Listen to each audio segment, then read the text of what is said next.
बांगलादेश सरकारने बांगलादेशामध्ये कांदा आयातीसाठी जी तर ती मर्यादित परवानगी दिलेली आहेत। त्याच्यामुळे कुठेतरी आता कांद्याचा आगार म्हणून ओळखल्या जाणाऱ्या लासलगाव बाजार समितीमध्ये या ठिकाणी आपण आलेला असून या ठिकाणी कांद्याचे लिलाव जे तर ते संपन्न झालेले आहेत। साधारण 450 ते 500 वाहनांमधून उन्हाळ आणि लाल कांदा जो आहे तर तो शेतकऱ्यांनी या ठिकाणी विक्रीसाठी आणलेला आहे।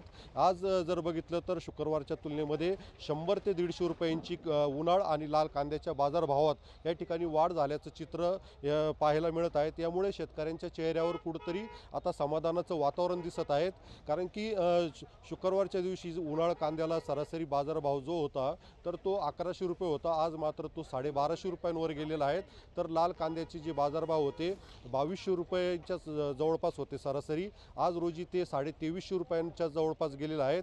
त्याच्यामुळे कुठेतरी ही अमर्यादित कांद्यासाठी जी आयात परवानगी दिलेली आहे तर ही 100% खुली करावी, जेणेकरून जास्तीत जास्त कांदा जो आहे तर तो भारतातून बांगलादेशात निर्यात होईल आणि त्याचा जो फायदा जो आहे तर तो भारतीय शेतकऱ्यांना होईल, अशी मागणी जी तर ती शेतकरी आणि व्यापारी करत आहेत। उमेश पारिक, TV9 मराठी, लासलगाव, नाशिक।